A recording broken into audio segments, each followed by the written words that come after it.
Bien, bonjour. Aujourd'hui, on va traiter la question de l'impression des documents. Pour cette raison, je clique sur un fichier impression A3. Je le prends en millimètres ou bien en centimètres, mais il y a une petite question qui se pose. Il y a ce qu'on appelle le FF. Le FF, c'est le format fini.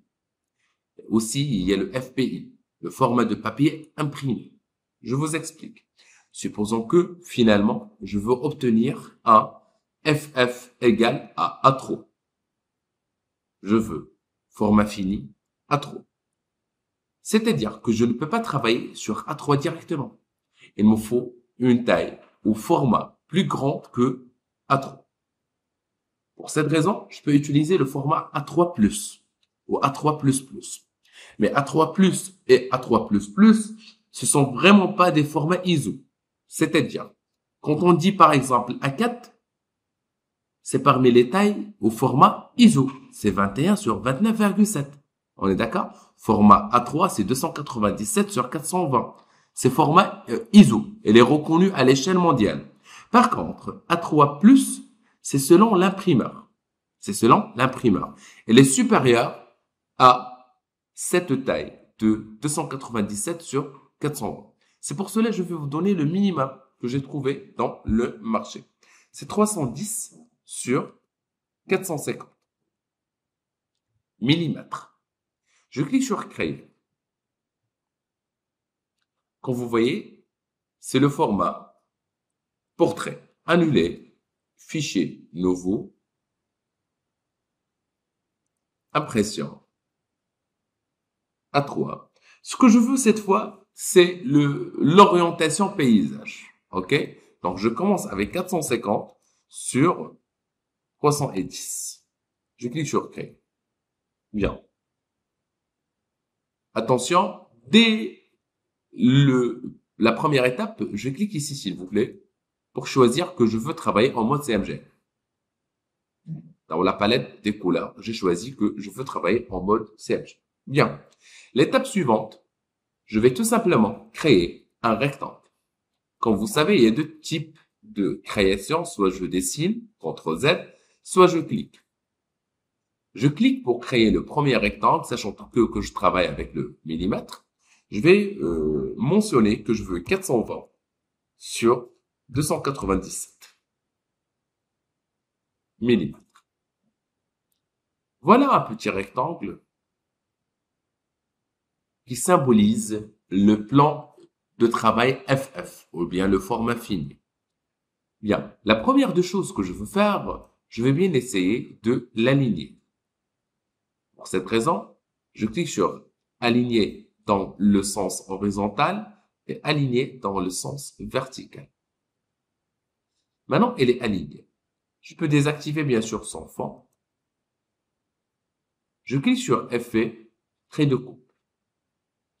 Restez concentré avec moi. Trait de coupe. Une fois que j'ai mentionné les traits de coupe, j'aimerais bien vous dire que, madame et monsieur, je pense que vous avez remarqué qu'il y a des traits ici.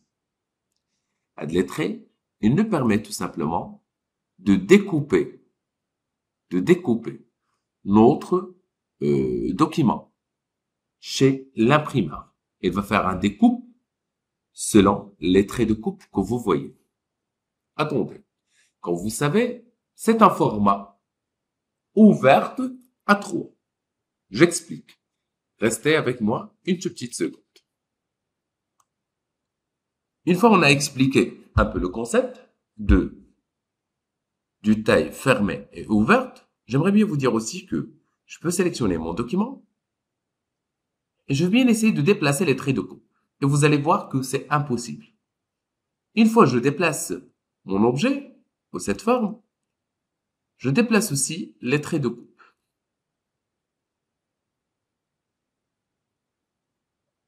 J'explique. On a cliqué sur effet, trait de coupe. On a les traits de coupe. Quand je déplace mon objet, je déplace les traits de coupe avec. C'est-à-dire que je ne peux pas les sélectionner, tout simplement. Alors, qu'est-ce que je dois faire? Je clique sur objet, décomposer l'aspect. Je veux décomposer l'aspect. Maintenant, je trouve que le cadre de sélection a été augmenté ou agrandi. Si je clique sur le bouton droit et je clique sur dissocier, je trouve que maintenant, j'ai mes traits de coupe que je peux les sélectionner, ainsi le cadre. Je prends le cadre, je le supprime et attention à ne pas bouger les traits de coupe. OK? Je clique sur R, CTRL R, pardon. Je zoome très bien. Je prends une règle, la ligne de règle, ou du tracé, horizontale et verticale. Je zoome dans l'autre sens, un autre. Je zoome dans l'autre sens, en bas, un autre. Voilà. Il faut jamais garder un rectangle dans votre plan de travail. J'aimerais bien aussi vous dire que ces tracés-là, ce sont vraiment pas des tracés imprimables. On ne peut pas les imprimer. Est-ce que c'est clair? Bien. Maintenant, voilà notre document ouvert. Je reprends. Je peux bien sûr aller vers le bouton droit, masquer les repères. Je vais masquer les repères provisoires. Parce que je veux travailler sur les repères. Je prends celui-là. Shift l'autre. Maintenant, on a sélectionné les deux, n'est-ce pas? Et on a déjà appris que si je sélectionne un objet, je clique sur la touche Entrée. C'est pour déplacer.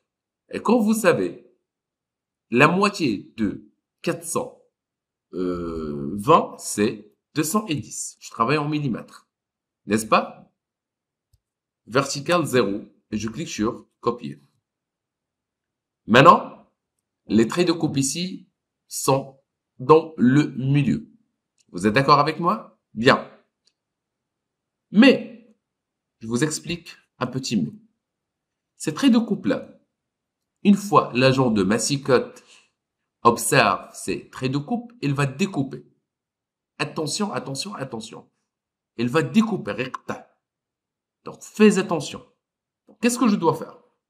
Je vais remplacer ces deux-là. Je vais les sélectionner. Comme vous voyez, je fais vraiment attention à ne pas bouger. Je clique sur Contour. Je clique sur Afficher les options.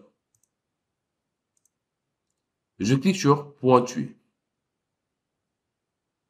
Maintenant, la différence, ici on a des traits pointués, ici on a des vrais traits. Ici, il va découper, et ici, qu'est-ce qu'il va faire? Il va plier. Il va plier. Est-ce que c'est clair? Il va plier, c'est-à-dire il va créer une ligne de pliage. Restez avec moi, s'il vous plaît. Je reprends. Mais la question qui se pose, et qui est vraiment hyper logique, que vous allez me dire, monsieur, est-ce que les traits de coupe s'impriment? C'est-à-dire, est-ce qu'on va imprimer les traits de coupe? Ben oui, certainement. Donc, il y a un petit problème, monsieur. Lequel? Bah, écoute, ici, il y a un petit problème au niveau de FPI, format de papier imprimé. Il faut vraiment qu'il couvre les traits de coupe. Oui, je suis d'accord avec vous. Ok, très très bonne remarque. C'est-à-dire que je dois chercher ici une icône qui s'appelle le plan de travail. Je dois tout simplement couvrir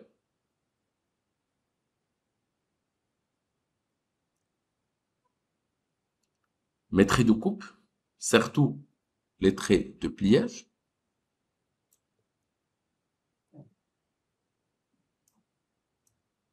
Je clique sur la flèche. Ben oui, mais monsieur, en même temps, maintenant c'est bien. Mais lorsqu'on discute concernant le FPI, vous avez dépassé le format A3+. Ah oui. Donc, qu'est-ce qu'il faut faire? Il y a deux solutions. Soit vous allez travailler avec cette taille, on est d'accord, elle est correcte, mais le prix, il est un peu cher. Peut-être qu'on a atteint le format A3++. OK? Il y a un petit montant à ajouter. Ou bien, la deuxième solution, CTRL Z, CTRL Z. Que je reprends, je garde le format initial. Je prends le tout, les traits de coupe, etc., le contenu. Je le mets à l'intérieur. Attention, j'ai tout sélectionné. Je maintiens la touche Shift ici. Je réduis la taille. C'est-à-dire, finalement, j'aurai vraiment pas le format A3 net. C'est-à-dire, dans le format fini, on va y avoir une taille moins que A3. Avec quelques, je pense environ 1 cm. C'est les deux solutions proposées. On est d'accord? Pour moi, je vais bien essayer de rester dans la première solution. J'augmente un tout petit peu le document parce que c'est selon le client. Il y a des clients exigeants parfois. Cherchent vraiment la moindre de choses pour créer le bagarre avec vous. Donc, c'est à éviter. Je préfère vraiment augmenter le prix que réduire la taille. OK? Bien. L'étape suivante, je clique sur le bouton droit et je vais afficher les repères. Voilà mes repères. Je prends un autre repère comme celui-là, n'est-ce pas? D'avance, s'il vous plaît, je prends, pardonnez-moi, un autre repère et je clique sur Entrée. Et je sais que la moitié, c'est 210. Sur 0, copier. Je sais qu'il y a une page ici et une autre page ici. Est-ce que c'est clair? On a 2 pages. On a créé un seul document, mais pour 2 pages. Dans les calques, dans la fenêtre des calques, je renomme le calque. Je le renomme par exemple plan de travail.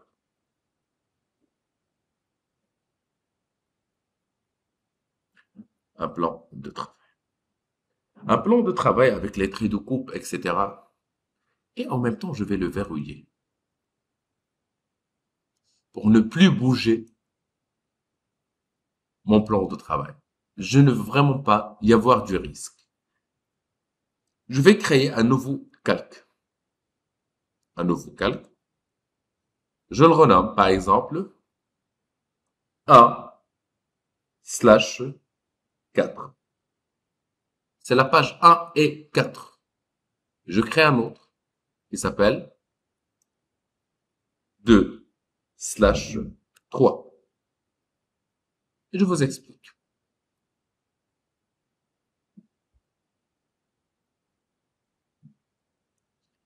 Bien. En conséquent, maintenant, je peux commencer mon design. Mais il y a une règle générale qui me permet vraiment de travailler sans le moindre problème. Dans les calques, je veux maintenant commencer à partir du calque 1 et 4. Donc, je clique sur 2, 3, je le cache et je vais le verrouiller. Je ne veux vraiment pas omettre des erreurs durant le travail. On est d'accord? Bien. Par exemple, je commence à importer un logo dans la page 1. Pour ne pas se perturber, il faut mettre le cahier sur le document. C'est clair? Ben voilà, la page 1 se trouve à droite. Tout simplement. La page 1, elle est là. Parce que c'est en français. OK? Bien. Je commence dans la page 1 et la page 4. Je dis que je veux un rectangle noir. Par exemple, sur la totalité de mon objet. Allons-y. Il y a parmi vous qui va me dire, monsieur, les traits de coupe. Voilà les traits de coupe. N'est-ce pas? Vous êtes d'accord avec moi? Donc, je dépasse les traits de coupe. Je dépasse les traits de coupe. Je dépasse les traits de coupe ici.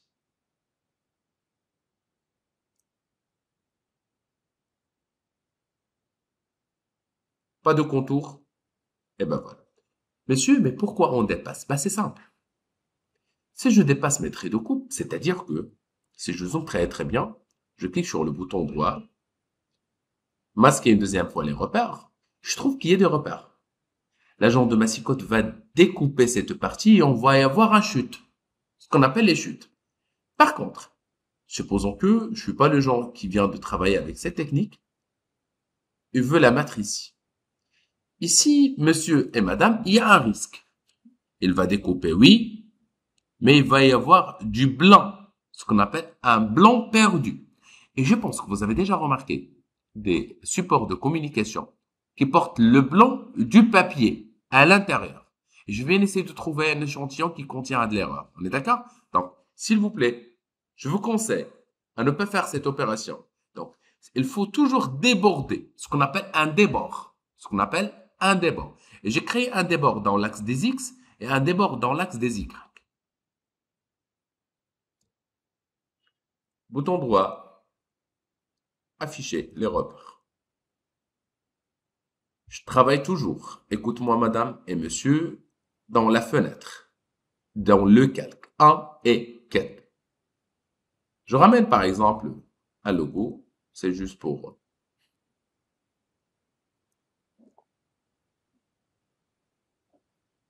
le voilà. Et vous pouvez insérer tout ce que vous voulez. Autre chose, il faut respecter un espace, il faut garder un espace entre la fin, mais l'extrémité à droite de votre logo ou de contenu avec les traits de coupe.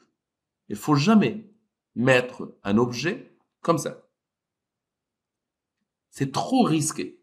C'est trop risqué. Vous allez découper bien sûr le logo. Faites attention ou bien le contenu. Bien. Et vous pouvez insérer tout ce que vous voulez à l'extérieur. Supposons que, s'il y a quelqu'un parmi vous qui va me dire, monsieur, mais supposons que je veux une forme, je sais pas, de n'importe quelle couleur. Une bande ici qui contient l'adresse, par exemple. Je veux vraiment cette bande avec un dégradé. Oui, vous avez le droit. Il est où le problème? Est-ce que vous pensez, attendez, je vais la laisser comme ça. Est-ce que c'est correct? Oui ou non?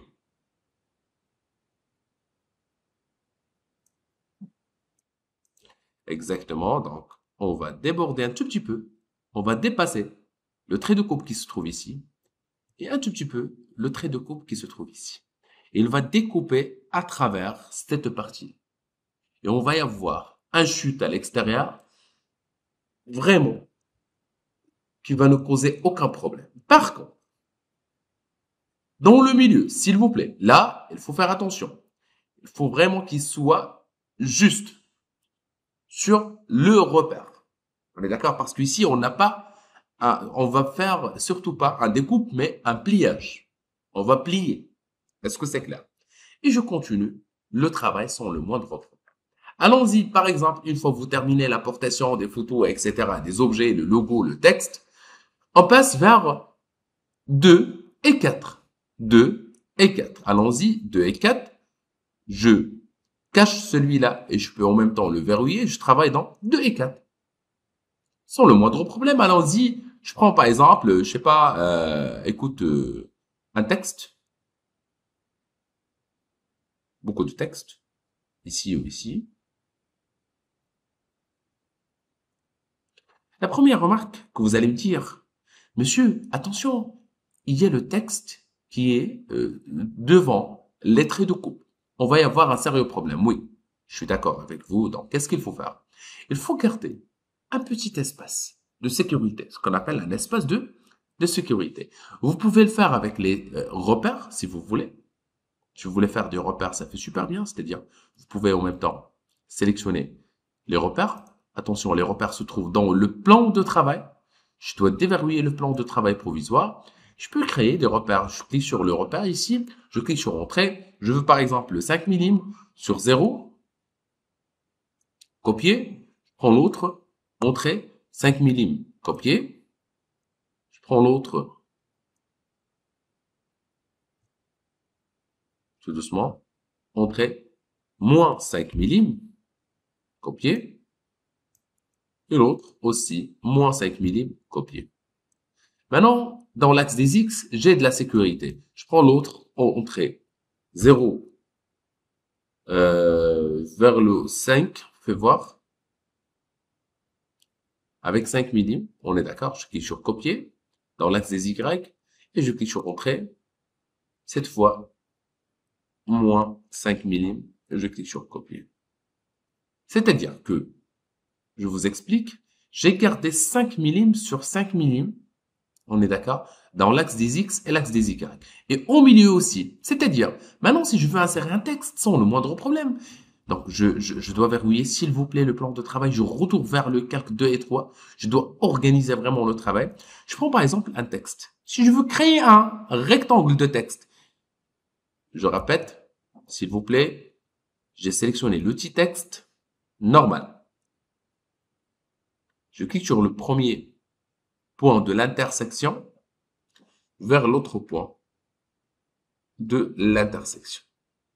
Maintenant, je suis sûr et certain que je suis loin un peu, donc je dois très bien zoomer, de 5 mm à droite à gauche, en haut et en bas. Voilà la ligne de pliage. Soit disant qu'il y a beaucoup de texte, on est d'accord? Bien. Bien sûr, il faut organiser les titres, etc., etc. Ça, c'est sans le moindre problème. Donc, par exemple, supposons qu'on a un texte ici, avec un titre en haut. Je veux vraiment commencer avec le texte. Ici, on a un faux texte, ce que je veux. Et je vais importer une photo, par exemple. Allons-y, je clique sur Fichier, Importer. Je prends une photo, je sais pas, dans le bureau, n'importe quelle photo. C'est à vous de choisir un peu le thème. Allons-y, allons-y. Je prends un petit rendu que je l'ai fait moi-même. J'insère la photo. Quand vous voyez, je peux réduire la taille de photo en maintenant la touche Shift.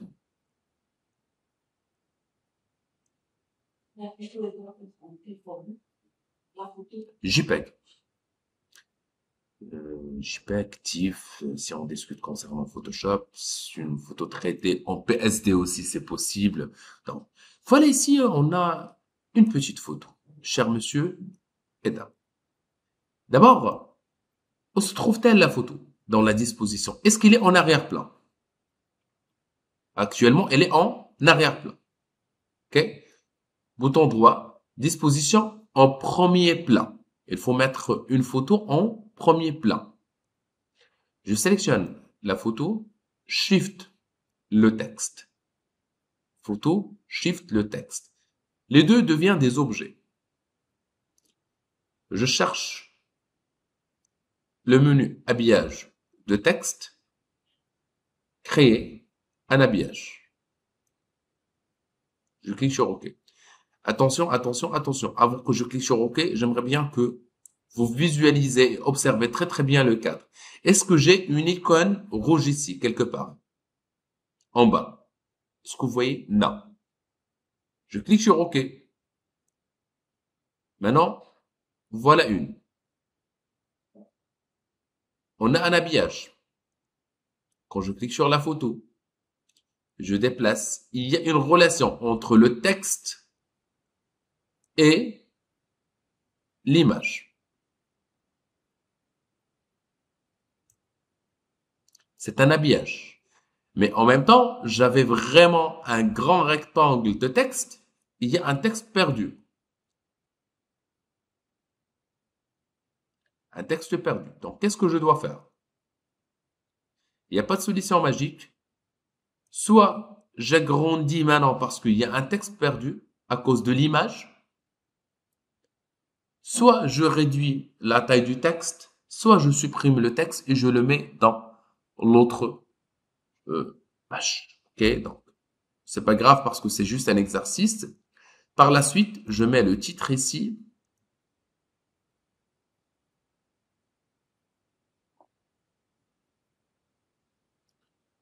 J'agrandis un tout petit peu le titre si je veux, bien sûr avec les paramètres qu'on a déjà appris. Donc voilà.